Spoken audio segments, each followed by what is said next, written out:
Welcome to the Widowed Parent Podcast with your host, Jenny Lisk.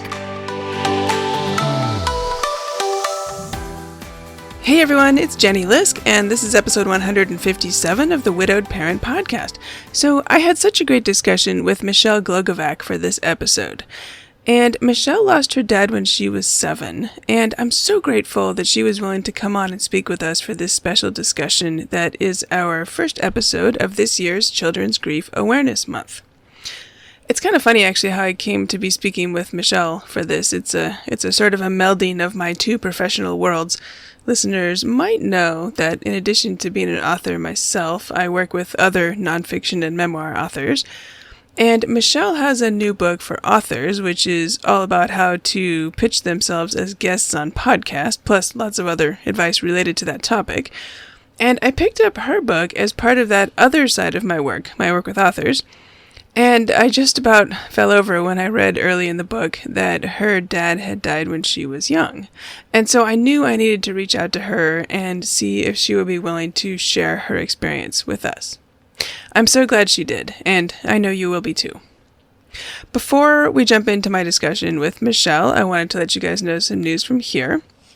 So, like I said, it is Children's Grief Awareness Month, so we have another very special episode coming up, and that is my discussion with David Kessler. David is one of the world's leading grief experts, and he co-authored some books with Elizabeth Kubler-Ross, as well as having several of his own books, including a brand new workbook. So stay tuned for our discussion, which I know you will not want to miss. And also, in case you missed any of my recent episodes, the last 3 discussions all have something in common. They were all with widowed people who had complicated situations when their spouses died. I received an email from a listener just today, actually, thanking me for sharing these discussions about the hard stuff that no one wants to talk about. I think it can make people or help people feel so much less alone to know that other people are going through some really hard stuff too. The discussions were with guests Jessica Waite, Jeanette Konzakowski, and Amanda Lee Pitzer, all 3 of whom have memoirs about their experiences, so please be sure to listen to these important discussions. All right, that's all the news from here. Let's get on with the show. Support for this podcast comes from BetterHelp. You can talk with a licensed professional therapist online, anytime, anywhere. Visit betterhelp.com/widowedparent to learn more and get 10% off your first month. That's BetterHelp, HELP.com/widowedparent. I hope you'll check it out. My guest today is Michelle Glogovac. Michelle is the podcast matchmaker, a podcast publicist, and host of the award-winning podcast, My Simplified Life. Her first book, How to Get on Podcasts, came out in January 2024. Now, all of that is the reason that I actually stumbled across Michelle and her work out in the world, but I've invited her here today for a very different reason, which is something that I learned about when I was reading her book, which again is about podcasts. I learned that Michelle has something in common with so many of our kids. She lost her dad when she was just 7 years old. So she's joining us today from San Jose, California. Michelle, welcome to the show. Thank you so much for having me, Jenny. I'm looking forward to talking to you. Thank you. Yeah, me too. I've really been looking forward to it. Actually, I feel like, it's funny. I've listened to a lot of your podcast interviews on your own show, the ones with all your various guests. And it's one of these things where it's really funny because I feel like I know you. I get that a lot, and I appreciate it. Yeah, even though we're talking, for the first time here today on the recording, it's really, and sometimes I wonder. I think some of my listeners to my show probably feel like they know me too because I talk a lot and they listen, which is terrific. But it's funny and wonderful when you get to meet somebody. Well, I was going to say in person, but virtual in person like this over Zoom and finally connect. It is funny. I think that we forget what we put out there. Yeah. Including in the book. There's things that I forget that I wrote that I'm like, oh, yes, that's how you know that. Okay. It's funny. I went to an event recently and the icebreaker sort of warm-up question was, tell us something that Google doesn't know about you. And I was like, oh, that is a good one. And I had to really think about it because I'm like, well, Google knows a fair amount about me, but with all the interviews I've done and all the different things I've written and whatnot. But anyway, I one of the reasons I'm really glad you're here is that I think it's such a privilege to talk to what you might call grown-up grieving kids. People who are adults now, and when they were a kid or a teen, they lost one of their parents. Because as a parent, I really feel like I want to do everything I can to understand my kids' grief. We all lost the same person. We all lost Dennis, but he was my husband and their dad, which is a completely different role to lose, even though it's the same individual. And so I feel like, it's not like talking to my guests who also lost parents. My kids' experiences won't be exactly the same as any of my guests' individual experiences, but hearing from people, I think, really helps me to see, and my listeners by extension, right, to see the sort of the range of things that might come up and the perspectives that people might have and the experiences and how it went and what they wish and whatnot. So I guess that's a long way of saying thank you for being here. Well, I appreciate the invitation, and it's funny, not funny, but it's not something that I have shared really on a podcast interview. So I'm grateful for the opportunity because it is something that's near and dear to me, that it doesn't go away. The grief doesn't go away. The thoughts don't go away. And yet you forget how much of who I am today and how I speak out and what I stand up for has to do with going through that as a child. Yeah. Yeah. Yeah. And it's funny because, I was reading your book about podcasts, and I bought it because I was interested in the topic and because of the other work that I do with authors and things like that. And as a podcast host for many years. And then I was reading and I was like, wait, her dad died when she was 7. I have to talk to her. Totally unexpected, right? I did not pick up your book expecting to find that out and that we'd be here talking like just, I don't know, a couple of weeks later here. And actually, by the way, I should say this is, listeners probably don't know this because I have not announced this. So if whoever's listening, this is a sneak peek. But I am starting a second podcast, which is going to be for nonfiction authors and including memoirists. So we will have to have you back to talk about that topic and dive in on all the podcast stuff because I'm eager to talk to you about that. But we will keep that, out of today's show because this is the show for widowed parents, and we'll stick to the grief topic for today. So with that very, very long wind up, let's just jump right in here. Can you tell us a little bit about your life before your dad died, like normal kind of quote unquote normal life before everything changed? Yeah. So I grew up in small town of Paradise. It didn't make itself known until 2018 when the Camp Fire completely demolished the town. And that was my childhood home. I grew up with my mom and my dad. I have a younger brother, and it was the 4 of us. That was just how we knew it. My dad volunteered in my kindergarten classroom. I remember that. Nice. I remember I called him Bobbin. His name was Bob. And for some reason, I've always wanted to be older than what I am. And so I wanted to call him Bob too, but I called him Bobbin. And that's how I introduced him to my class. And I remember the teacher going, no, it's Mr. Layler.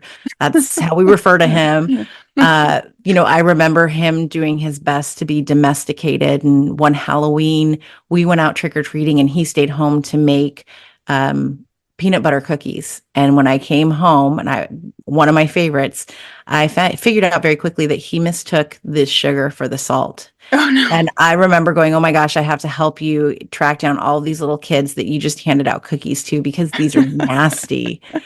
But this was, who he was. He tried his hardest to do crafts. I still have to this day. We made for Christmas one of those paper chains. And it started out the red, green, and white, and then we ran out of construction paper and it's colored, but I still have it to this day, and I hang it every year.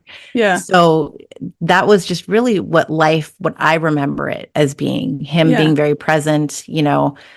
This was just our family, and we didn't have much money. We didn't really travel. We flew out for my very first trip was to see my grandmother in Virginia one summer, and she then came down with cancer, and he was flying back and forth over about a few week period. And on his last trip home, we picked him up at the airport. This is back when you could go to the gate and actually greet your friends and family. Yeah. And we didn't recognize him. He had lost so much weight, gone, and he didn't feel well. My mom didn't feel well. So they both went to the doctor, and the doctor told my mom, "You've got the flu." And Mm. they actually said to him, and I've heard this story many times over, "You've got the big C." Ooh, the big C. And Because wait, what year would this have been? this was in 88. Okay, so probably nobody wanted to talk about cancer too openly. Well, my dad fired him on the spot, said, Okay. "That's not how you deliver this message. You're Okay. out of here." All right. And this was only 6 weeks from when his mother had passed away from cancer. Oh, He wow. had pancreatic cancer. He didn't spend much time in the hospital. He came right home, was on hospice, and he died within 12 days of being diagnosed. Oh, wow. So I remember vividly the hospital bed in our living room. I Yeah. remember Mm-hmm. all of the family members suddenly coming. I remember what I wore to the funeral. It's very weird. The Mm. things that you remember, At you're seven, 7. wait, 7 years old? Yeah. Yeah. Wow. Huh. So that was how it all happened. And it was very quickly in the way that it happened. Yeah. And, sometimes I think people think if you have a loss to illness, you might have some kind of long lead up with an opportunity to do bucket list things or to have meaningful conversations or to have something about it that somehow people think might make it somehow easier. Not that Hmm. you ever can, but I think, there are a lot of, I think, ideas, people might have about the way these things unfold. And so you had an illness loss, and yet it was very, very sudden, and I'm guessing probably shocking. Yeah, nobody expected this, especially right after he had lost his mother and he'd been Hmm. traveling. So we hadn't even seen him much for, almost 2 months Yeah. because he was going back and forth between California and Virginia. And then he is now gone. So it was very quick, Hmm. very sudden, and besides this going on for the family, now you have, estates, and we're still settling his mother's estate, and he has siblings, and Hmm. now he's coming into play. It was a lot, especially as a child, to grasp all of this, and yet everybody's talking about it, so you know what's going on. Right. It was a messy time. It Yeah, I just bet. was. And you were 7, and you were the older child in the family, and your Yeah, brother it was was how old? 2 weeks before my brother's 5th birthday. Okay. Wow. So what were those early months like, or that early period, however you define that early period? I think that a lot of it I actually blocked out because Mm. I now have friends whose parents have said to me, "Well, you stayed a week at our house." And I Mm. said, I don't recall that at all. Mm. And it was, yeah, your mom needed some time. So you came and you stayed at our house for a week. And I can Hmm. remember being at these friends' homes, but I didn't remember why. I thought these were memories of play dates and being together. Yeah. But they weren't. It was Huh. because my mom needed a break and I had to, go. And my brother came with me as well. So Hmm. yeah, more of the blocking out. I have a memory, and I'm not sure why. I cringe that this is the memory I have, but he passed away in the middle of the night. It was like 2 a.m, and I went to school the next day. Ah. And I recall my teacher saying, "Do you have something you wanted to tell the class?" And I told him that my father died. And I'm like, this is the weirdest thing, especially looking back now. Who would do that? Yeah. Why did Wait, this happen? did the teacher know and she was prompting you, or I'm was not it? sh- I have to imagine that she knew because I went to a very small school. It was a Catholic school. There's maybe 100 total in the school, Hmm. and they knew that he was sick. So she's now since passed on. So I can, I'm okay saying all of this, that Uh, was a really weird thing to go yeah. through. And the Yeah. fact that I even went to school is weird in itself. Yeah. You probably don't recall if you were given a choice or if someone just assumed you were going or kind of how that unfolded. I don't. Nope. Yeah. I just know that I showed up at school the next day. I know Yeah. that the funeral was put off for a number of weeks because my grandmother, my mom's mom, was flying in from Switzerland. Hmm. And so they held off for a while until she could make it. And then all the family came. And in the Catholic Church, I remember saying, "I don't want to kneel." And my aunt going, "No, you're going to kneel. Like, you have to be respectful." I'm like, oh Uh-huh. my goodness, but I'm Uh-huh. I'm so young and I don't want to. Yeah. Yeah. Yeah. Yeah. Yeah. I'm not surprised that yeah. Uh so gosh, there's a million different directions we could go. But since we were just talking about the school thing, I wonder if you have any reflections you could share about like, I don't know, how things went, like with peers and teachers, and like, is there anything you wish that the adults at school had known or done differently besides not forcing you to, show up at school and reveal on the first day what your news, quote unquote, was? That would be the one thing. Yeah. I had supportive friends, parents. That was helpful. I also, it wasn't something that was new that somebody didn't have a parent or it wasn't a traditional household. I have one friend who grew up with her grandparents because her parents couldn't raise her. And so that wasn't new as, oh, you're the first child who doesn't have a father Mm. per se. Mm-hmm. And now I think more and more that is more of a norm in today's world, whether we're talking about traditional families or not, but I think that simply being there, and therapy wasn't a big thing either back then, at least not in my family, still isn't in my family. For me, yes, it's a very big thing. I think that having someone to talk to probably would have been a good thing. But my mom didn't believe in therapy. She still doesn't believe in therapy. Mm-hmm. And so that was something I had to figure out and do on my own as an adult. Well, that's what I was wondering. Yeah. And did you find it like as a young adult, like as soon as you got out of the house, or has it been like much more longer in coming? It was longer because then you got to figure out your insurance plan and Oh my God. Yes. Right. you're working and all of that stuff. And Right. how does this get covered? So Yeah. I was probably in my mid-20s when I started. Okay. And took a break. And then now I have another therapist who I love and don't see ever giving her up. You're like, don't go anywhere.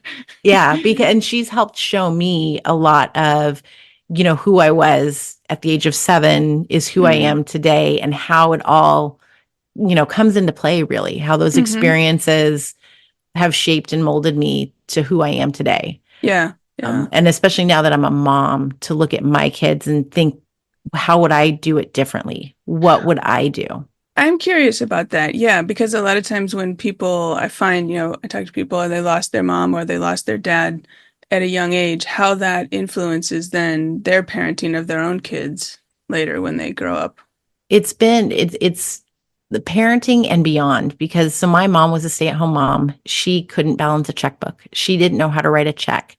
And that instilled in me this independence of, no, I'm going to know how to do this. I'm going to make sure that I can always financially provide for myself. I know how to write a check. I can balance a checkbook. I don't like to do it, but I can do it. And that's really been a big part of who I am. And it took years to figure out, okay, why am I wanting to work so hard? Why am I, wanting to make sure that I am financially secure? And it all goes back to that. It truly does. That these were the thoughts, whether or not I knew they were present in my head of, okay, these are what are important things to me that I want to make sure if I'm ever in the same situation, it's not the same. That, I want to make sure that my kids, we have open and honest conversations. They're always informed on things. They can ask any question. That if something were to happen, God forbid, to my husband, that they are my priority.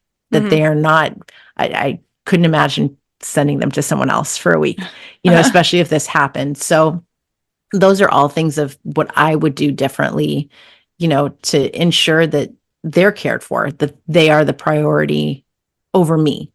Because as you said earlier, losing the same person, but this is your spouse versus the father of your children, there's a difference that this is the person that they thought they were going to know for the rest of their lives, to have all of these different milestones that you do too, but it's a different level of, we all have these traditional things in our head of, who's going to walk me down the aisle, who's going to do, all of these things, be present there for these moments, is your mom going to be in the birthing room, of your first child? It's all of these things. It's that one person that as a child, that's who you anticipate being there. Right. Okay, so now there's like 5 different directions I could go because I want to follow up on like everything you just said. But maybe on this last point, I'm curious if you don't mind sharing it. How did you handle because you're married now, I think. How did you handle the walking me down the aisle question? Like how did this play out in your wedding planning and logistics? I have a stepdad now, but I had him and my younger brother walk me down. So they both did it. Nice. Yeah, because I wanted my brother also to have that elevated, Mm-hmm. position, Mm-hmm. per se. So Right. that is how we handled it. And there were special placements of chairs for my father, my husband's parents who had Mm-hmm. passed. So Mm-hmm. honoring them in that sense.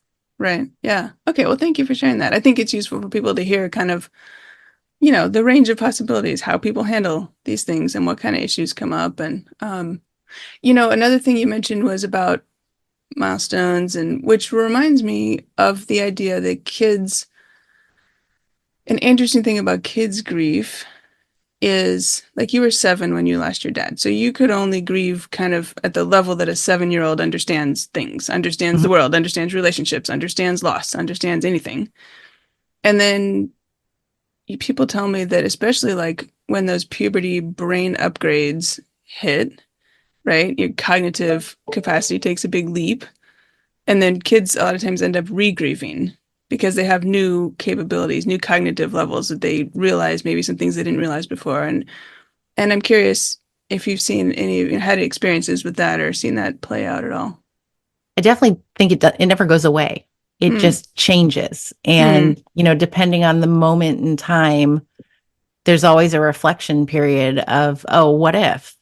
What I've often wondered what would have happened if he had lived. Would I have gone to a different college? Would I mm, have stayed the path of my major and, gone straight to law school? Would I have mm, gone into the military academy?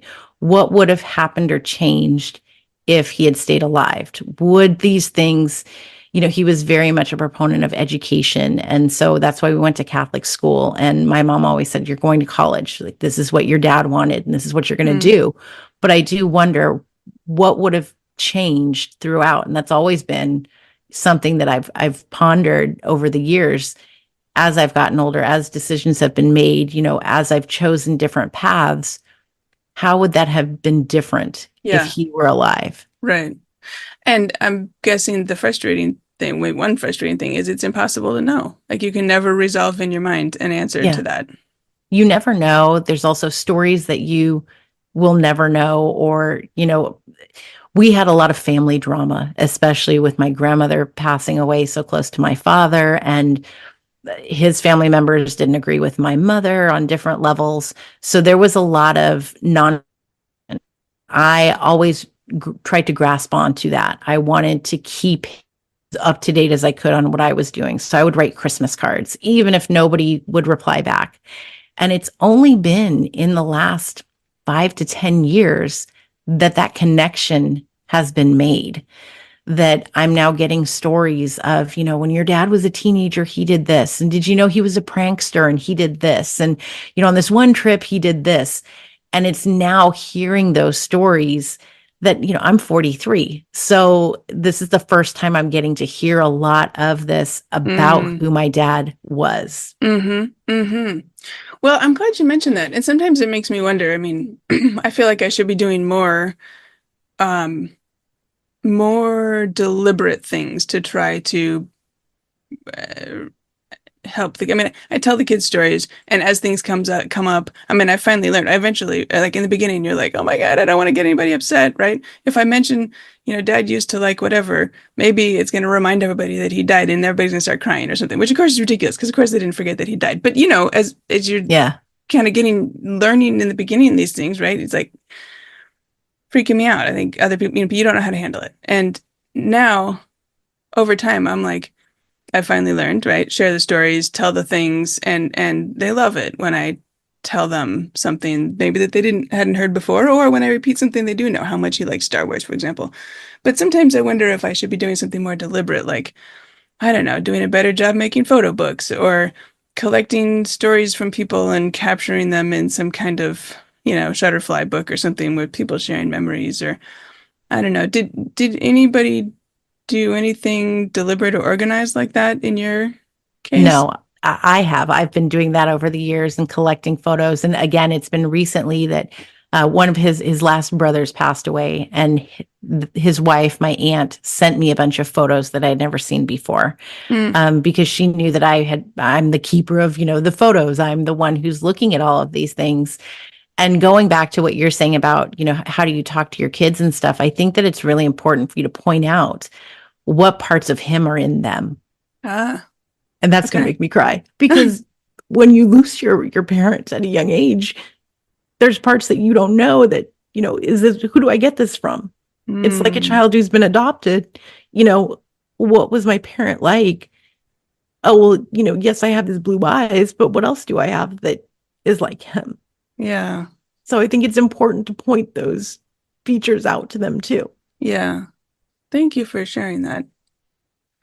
And listeners can't see the Kleenex now. I'm glad you came prepared. I did. I told my therapist last week we were going to have this. Oh, good. Good. Now you have to go back to her next week and unpack it. Okay. Well, thank you. I'm thinking too about, so do you have kids now and you're a parent? And I read something somewhere that you've been on the PTA and dealt with the dreaded father-daughter dance. Can you tell us about that, and maybe how your own background or perspective sort of have shaped what happened there? Father-daughter dances, mother-son dances, and donuts with dads. Yes. I think it's funny, the world we live in, because we think about, we want to be inclusive, and right away when you talk about being inclusive, I think that people's minds go to alternative types of families per se, and I don't even like that, because what's an alternative family to a traditional family? I think that people forget, when they think of I need to be inclusive, they're thinking, oh, LGBTQ plus community. But it's more than that. It's so much more than that. We have children at our school who have lost a parent due to a death. We have children who live with their grandparents. We have children who have a parent who is incarcerated right now. There are many different types of families, and these children are growing up. This is their norm. And instead of including them, we are literally excluding them with things like dads and donuts. And that was the first thing I tackled, because that was one of our very first events of the year. This is nonsense. And one of the reasons I was told we had donuts with dads, was to encourage dads to do drop off in the morning. Well, I don't need to encourage my husband to do it. He just does it. And that's a whole other subject, right? So a little help from Pinterest and Google. There are schools that have donuts with grown-ups. So we changed it to that. That stuck. But then we came across the mother-son dance and the father-daughter dance. And I know my son has, he started kindergarten with a set of twins who lost their father. He was the fifth one in the county to die from COVID. Oh, man. So, and they have an older sister. 4 years ago or so now? Yeah, it was right before St. Patrick's Day. Okay. And so I know that they don't have a dad. Right. I know that their older sister is not going to go to a father-daughter dance. Yeah. And, even though the fine print says you can bring your uncle, your grandpa, your favorite male figure, it's still not inclusive. And yes. I'm sorry, I don't mean to interrupt you, but no, that the concept of what does inclusive mean, I think needs to be considered more broadly. But anyway, keep going. Yeah. Well, so we changed for a year to the sweetheart dance instead of father-daughter. And I know that she came to that because it made her feel more comfortable. And the next year when I was not on the PTA, they went back to father-daughter dance, mother-son dance. Man, are you kidding? And she didn't go. No, and it crushes me, because this is a simple change that it needs to be reinforced, because people are looking at this how we're being inclusive in this traditional family, and we don't live in that day and age, nor did we 30 years ago when I lost my dad. Right. And when people weren't talking about it, so it wasn't maybe as clear that it wasn't the case. Yeah. And I just think that people need to make more of an effort to be there, to be present, to recognize that there are children that are going through this. And, we're so lucky that we live in this day and age where, my kids at their school, they literally have a psychologist, a counselor, a therapist. There's like 3 on staff at the public school. Nice. Which we didn't have growing up, but it needs to be more than that. Right. We have to, as adults, I think it's our job to make sure that we're caring for all of these children. And especially if you are in charge of naming a dance, Yes. then that's your responsibility to make sure that everyone's feeling comfortable with it and included. Right. And this has nothing to do with politics. It has nothing to do with, traditional families and how you look at Hmm. that. It's literally so much more. And Yeah. it's Yeah. how this child is and what they're going through at home. Right. Well, and I love what you just said about feeling included or being included or sending the message that they're included. And I think, it's just this concept of inclusion. And I think I'm just, repeating the good points you made, is more than the name. I mean, it's more than just the permission, right? Like, for example, I just got an email for a father-daughter dance in our community here, and I don't have a small child who would be going to it anyway, so I almost didn't look at it, but I decided to open it for some reason, and it said, the name of it was a father-daughter dance, and then it said in small print, like, bring you're welcome to bring your dad or your uncle or your grandfather or I don't know, friend, whatever. And I thought, that feels like they're just grudgingly giving me permission to bring somebody else if I'm in such an unfortunate case that I can't bring my actual father who the dance is named for. Mm-hmm. And I just felt Yeah. like the messaging behind that wasn't very inclusive in the most generous spirit of the term of making people actually feel included. Yeah. And all it takes is a Google search. It Yeah, takes going on Pinterest and literally looking up different names for father daughter dance, right. and they will come up. Yeah, It's truly that simple. And people will know what's the message, the reasoning behind what the dance is. They're right, going to figure it out. right. Well, and I love how you point out too that quote unquote different types of families is so broad and it's, including families where one of the parents has died. Hmm. And it's actually, and this is a complete diversion, so I'll only take 2 seconds on it, but I'm working on some children's books, and one of the points of it is to normalize, other types of families, and in this case, the type of family being dead dad or dead mom. I think that's important. So Hmm. anyway, uh, gosh, okay, we could keep talking about these things all day. I'm curious, looking back, what do you think has been the hardest for you in all of this, looking back over the last 30, 40, however many years? I think there's always that wondering, Hmm. the what would be different. How would I be different? And Mm-hmm. yet I know that I am exactly who I am and where I am and what I'm supposed to be today. Mm-hmm. But you wonder, like, Yeah. what would have been different? And if you could go back and say one thing to 7-year-old Michelle, what would you tell her? So much, that you'll be okay. Yeah. And um, that there'll be ups and downs. And, it's not necessarily ever going to end, but it's okay to talk about. Mm-hmm. It's okay to continue to look for any answers that you might have questions for. Hmm. Thank you for sharing that. I think it's, part of what this is reminding me of, and I think it's important for parents to consider is that, there is a long arc to loss and it's not always the same. Not, I'm sure it's not the same now as it was when you were 7 and 8 and 9, nor is it the same as when you were 18 or, 10 years ago, but it is a lifetime arc. Maybe different parts are harder, some parts are less hard. Maybe it affects you differently, but it's something that it's reminding me too of Hope Edelman's book, The After Grief. And I don't know if you've read that, about the Mm-mm. long arc of loss through the lifetime. Oh, you have to read it. It's so she actually wrote Motherless Daughters, and I wish she had written something like Fatherless Daughters, but her her mother died when she was 17, I think. And she went on, like, this was a long time ago, so there wasn't much written on the whole mother loss um, topic. And she did all this research and all these things and has become kind of known in the motherless daughter space, but more recently wrote a book examining the long arc of loss through the lifetime.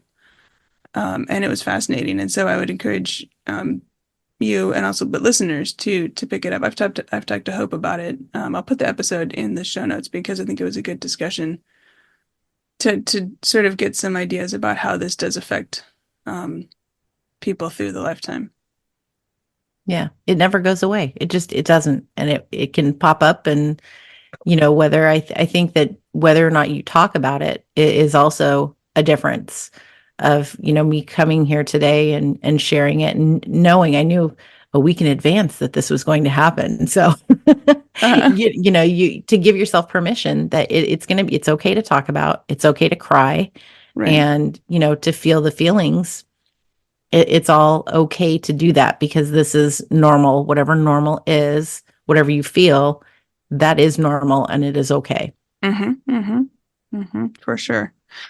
I'm curious if there's something that you wish that the adults around you, your mother or others, had known or done way back when.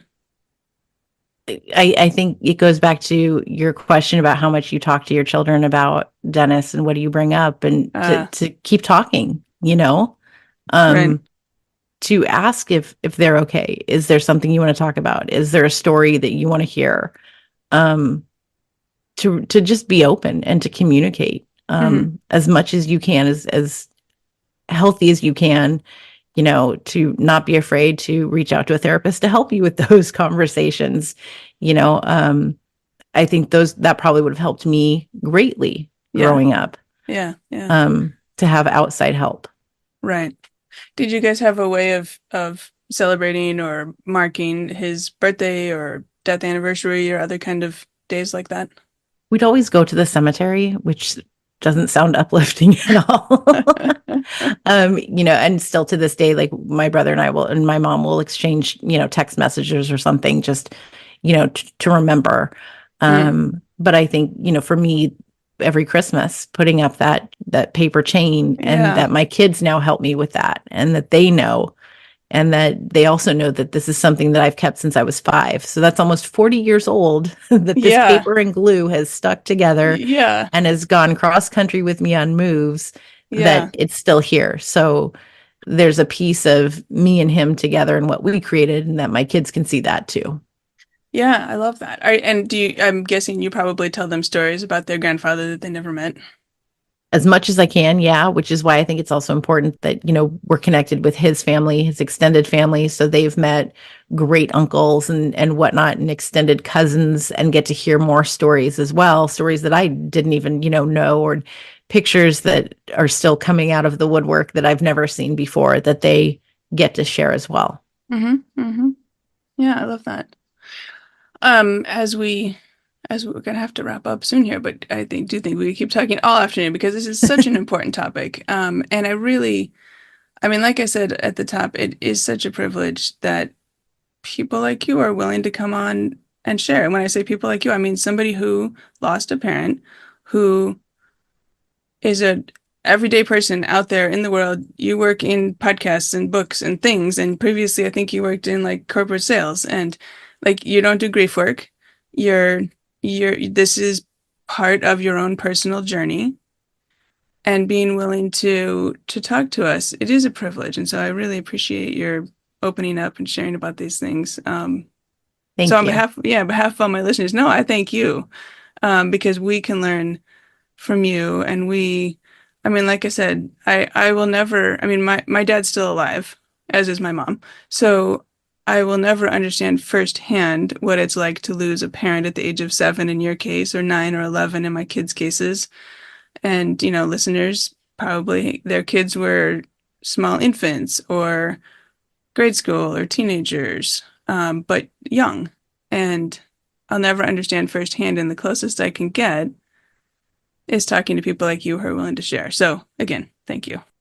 Thank you. Well, I need to cut that clip for why podcasts are so important. Oh yeah, yeah, yeah. That we can hear these stories and Yeah. to empathize with someone on a new level, including our own children, by Yeah. listening to someone's story. So Yeah. that's why I love this medium and this industry, is because it allows us to do this. Exactly. And it's like, we can have this conversation here today. You and I are on Zoom and we're talking, we could be having coffee. We'll pretend like we're having, actually, I've got my coffee right here. Now I listeners have can't mine see. too. Yeah, we'll hold up our coffee mugs.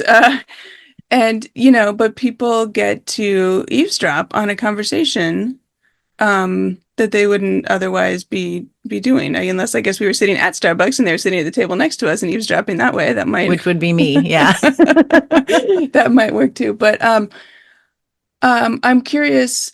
Just one more question before we move to the wrap up. If you could talk to your dad now, what would you say to him? Probably like, are you proud? Yeah. Thank you. Okay. So my wrap-up question then, I like to ask all my guests, if you could say one thing to adults who have a grieving child in their life, what would you like to say to them? Talk to them. Let them feel their feelings, but talk to them. And, talk to the children also who aren't yours, who are going through this. Allow them to feel connected. Keep in mind these things like the PTA or, the whatever dances and stuff that you're hearing, and be their voice for them, because they can't stand up to the adults who are, naming these stupid events. So be their voice. Listen to them and be their voice when they can't be heard. All right. I think that's a great place to end. So my guest today is Michelle Glogovac, and she lost her dad when she was just 7 years old. And she's here talking to us today about that. But she also is a podcast publicist and wrote a fabulous book about podcasts. So Michelle, where can listeners find you if they would like to learn more about that work or connect with you in some way? Thank you, Jenny. You can find me at the mlgcollective.com, or you can also go to my personal website, michelleglogovac.com. I'm on Instagram, Threads, X, Facebook, all the places. Just search my name and I will come up. And my book is available, How to Get on Podcasts, everywhere you buy books. It's currently on sale on Amazon too. So nice. If you want it for the cheap, there's where it is. All right. Fantastic. Well, Michelle, thank you so much for speaking with me today. Thank you so much. I appreciate you. I hope you enjoyed my interview with Michelle Glogovac as much as I did. You can find show notes and all the links at widowedparentpodcast.com. Look for episode 157. And if you're finding the Widowed Parent Podcast helpful, please consider supporting the show. It's easy. Just go to buymeacoffee.com/widowedparent. That's buymeacoffee.com/widowedparent. As always, thank you for listening. And until next week, remember, you've got this. Thank you for listening to the Widowed Parent Podcast with your host, Jenny Lisk.